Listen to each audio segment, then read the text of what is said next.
আগামীকাল ব্রিগেড সমাবেশে যোগ দিতে আজ ইসলামপুর আলুয়াবাড়ি রেল স্টেশন থেকে কলকাতার উদ্দেশ্যে রওনা দিল বাম কর্মী সমর্থকরা। কৃষক সভা, ক্ষেত মজুর, বস্তি উন্নয়ন সমিতি এবং সিআইটি এই চারটি গণসংগঠন আগে ব্রিগেডের ডাক যখন দেওয়া হয়, তো আমরা ব্রিগেড খালি গিয়ে কলকাতায় ব্রিগেড করি না। ব্রিগেডের আগে ব্রিগেডের বার্তা গ্রামে গঞ্জে পাড়ায় মহল্লায় ছড়িয়ে দেওয়ার কাজটা আমরা প্রতিবারই করে থাকি। যখন আমরা ইনসাফ ব্রিগেড করেছিলাম যুবদের ডাকে, তখনও আমরা গ্রামে গঞ্জে নিয়ে গেছিলাম যুবদের দাবি, ছাত্রদের দাবি।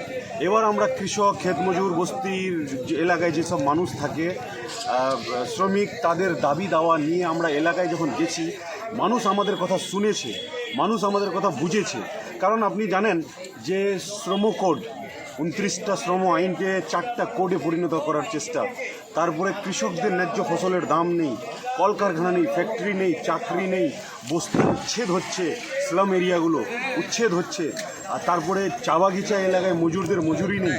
এইসব দাবি দাওয়া নিয়ে যখন আমরা গ্রামে গঞ্জে মানুষের কাছে আমরা কথাগুলো বলেছি, মানুষ শুনেছে, বুঝেছে, এবং এদের এই দাবিকে আরও জোরালো করতে সব এই গণসংগঠনের সঙ্গে পশ্চিমবাংলার সব তৃণমূল বিরোধী এবং বিজেপি বিরোধী মানুষ, আমরা পশ্চিমবাংলার খেটে খাওয়া মেহনতি মানুষের সাথে ব্রিগেডে আমরা যাব।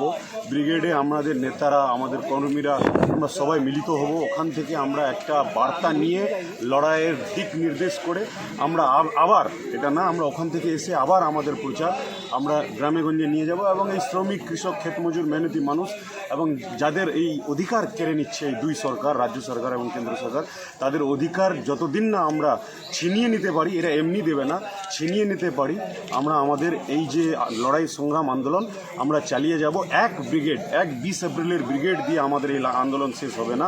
এই 20 এপ্রিলের আন্দোলনের ব্রিগেড এটা একটা বার্তা দেওয়ার মঞ্চ, কিন্তু আমাদের বার্তা গ্রামে গঞ্জে নিয়ে গিয়ে আমরা লড়াইটা তেজ করব। নেতৃত্ব গৌতম বর্মন আছে, সে বললে ভালো হয়। আর আমরা যেটা বলছি 12 জুলাই কমিটির পক্ষ থেকে আজকের যারা যাচ্ছে আগামীকালকে কলকাতার ব্রিগেডে, শ্রমিক, কৃষক, মানুষ যারা যাচ্ছে, মহিলারা যারা যাচ্ছে, আমরা তাদেরকে 12 জুলাই কমিটির পক্ষ থেকে অভিনন্দন জানাচ্ছি এবং তাদের হাতে সামান্য টিফিনের ব্যবস্থা আমরা করেছি, সেটা তুলে দিতে চাই তাদের হাতে। এই মোটামুটি মানে কত কর্মী সমর্থকরা আজকে এই মুহূর্তে আজকের এই গাড়িতে প্রায় 70 জনের উপরে যাবে এবং এর আগেও অন্য অন্য গাড়িগুলোতে, তিস্তা তোরসা, উত্তরবঙ্গ, এই সমস্ত গাড়িগুলোতেও কর্মীরা সব চলে গেছেন, চোপড়া থেকে গেছে, ইসলামপুরের আরও অন্যান্য এলাকাগুলো থেকে গেছে। এখন এই গাড়িতে 70-80 জনের মতো যাবে, মানে কাঞ্চনকন্যায়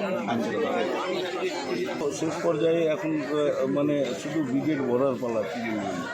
দেখুন, ঘটনা হচ্ছে কালকে আপনারা দেখতে পাবেন, আপনারা নিশ্চিতভাবে দেখাবেন এবং আপনাদেরকে আহ্বান রাখবো দেখানোর জন্য যে যাবৎকালের মনে হচ্ছে শ্রেষ্ঠ ব্রিগেডের কালকে হচ্ছে সমাবেশ আমাদের হচ্ছে ব্রিগেডে হবে। মূলত কৃষক, শ্রমিক, মেহনতি মানুষ, ক্ষেত মজুর আর বস্তি উন্নয়ন সমিতির ডাকে ব্রিগেড। এই ব্রিগেডে হচ্ছে যা দাবি দেওয়া আছে আপনারা ইতিপূর্বে বহুবার কভারেজ করেছেন। তার সাথে আমাদের যে স্থানীয় দাবি, বিশেষ করে আমাদের এই ইসলামপুরে, আমরা বলছি যে ইসলামপুরে একটা মহিলা কলেজ অবিলম্বে স্থাপন করতে হবে। এই পৌরসভার দুর্নীতিতে ভরা এই পৌরসভার একটা চক্র, যারা বিভিন্ন সময় হচ্ছে তাদের জামা পাল্টে নিয়ে তারা হচ্ছে পৌরসভাকে দখল করবার উদ্দেশ্য নিয়ে পৌরসভার ভোট লড়ে। আপনারা দেখবেন যে ড্রেন পরিষ্কারের নামে যখন বর্ষা হয় তখন তারা ড্রেন পরিষ্কার করে, রাস্তাঘাটের বেহাল অবস্থা। কখনো দেখবেন বর্ষার সময় রাস্তার 1 ফুট দেবে, সেখানে হচ্ছে ওই কি বলে এটা হচ্ছে মাস্টার রোল। এই মাস্টার রোল করে টাকা হচ্ছে কামাই করবার যে প্রচেষ্টা যে পৌরসভার, এর বিরুদ্ধে যেমন আমাদের দাবি থাকছে। ইসলামপুরের উন্নয়ন স্তব্ধ হয়ে আছে। যদি মনে করে থাকে যে বিরোধী পক্ষ টিএমসি যে এইভাবেই চলবে, দালালি রাজ করে এবং হচ্ছে সিন্ডিকেট রাজ করে যদি ভেবে থাকে ইসলামপুরকে স্তব্ধ করে রাখবে, আমরা গণতান্ত্রিক পদ্ধতিতে আমরা বৈপ্লবিক হচ্ছে পার্টি এবং সংগঠন, আমরা হচ্ছে তাদেরকে নিস্তার দিব না, তাদের মাথার উপর নিঃশ্বাস ফেলতে থাকবো এবং 2026-এ